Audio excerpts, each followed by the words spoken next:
Pemeliharaan Tuhan. Puji Tuhan, kami menikmati pelayanan di Desa Kampiani. Walaupun situasi tidak selalu mudah, tetapi Tuhan selalu memelihara kami, bahkan dalam hal-hal yang kelihatan sederhana dan lucu. Di desa tempat kami melayani, belum banyak orang yang menanam sayur-sayuran. Hal ini karena mereka kesulitan air dan juga kambing-kambing yang sering merusak bahkan memakan habis tanaman mereka. Sebab ternak-ternak tersebut tidak dikandangkan, melainkan dibiarkan bebas, berkeliaran mencari makanannya sendiri. Karena itulah sangat sulit bagi kami untuk dapat menikmati sayur mayur karena lumu atau pasar hanya ada pada hari Jumat dan berakhir pada Sabtu siang. Setelah itu harus menunggu 1 minggu ke depan lagi untuk melihat pasar dan barang-barang yang tidak terlalu banyak yang dijual. Kami sangat beruntung jika bisa mendapatkan 1 kotak telur, sebab kadang-kadang telur pun tidak ada. Untungnya, anak kami tidak terlalu pemilih dalam hal makanan. Baginya telur dadar adalah menu yang paling enak waktu itu. Suatu hari di musim hujan, pasar tidak buka karena jalan terlalu rusak untuk sampai ke desa. Juga, para nelayan sudah beberapa hari tidak bisa melaut, sehingga tidak ada ikan, bahkan mencari ikan asap pun sulit. Dan telur sudah habis. Berhari-hari kami menikmati ikan sarden, sampai akhirnya rasa kebosanan pun datang. Bertiga kami mulai saling bercanda dan mengandai-ngandai. Wah, enak ya apabila tiba-tiba ada yang menjual daging babi hutan atau daging sapi. Ayam juga enak mah, kata Dev. Lalu saya katakan ke mereka, ya tunggu ya, nanti ada daging. Saya kemudian mengambil dompet saya dan keluar. Sebenarnya saya hanya bercanda saja, karena bagaimana mungkin saya bisa mendapatkan daging.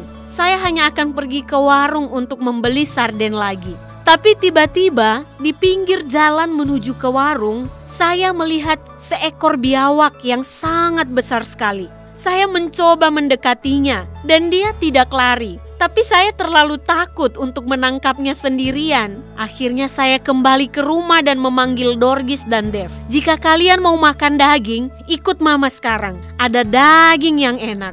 Kami bertiga kembali ke sana dan mereka belum tahu jika akan menangkap biawak. Lalu ketika sampai di lokasi, muka suami dan anak saya sangat berseri melihat santapan yang besar tersebut. Kami tidak memiliki jaring, karena itu kami mengatur strategi dan siap-siap untuk menangkap. 1, 2, 3, kami serentak mau menangkapnya.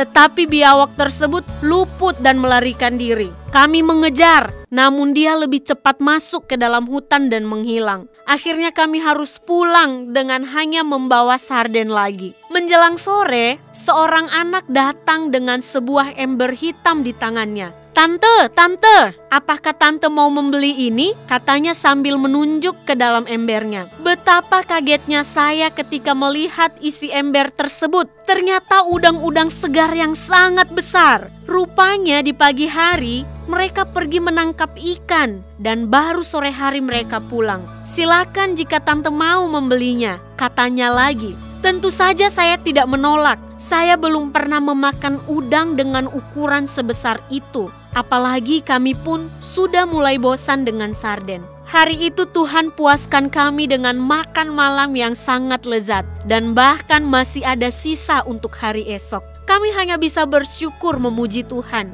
Betapa Dia memelihara kehidupan kami. Bahkan urusan lauk pauk serta selera makan pun tidak luput dari perhatian Tuhan. Allah sanggup menyajikan hidangan bagi kami, bahkan di desa terpencil sekalipun. 1 Petrus 5 ayat 7 berkata, serahkanlah segala kekhawatiranmu kepadanya, sebab Ia yang memelihara kamu.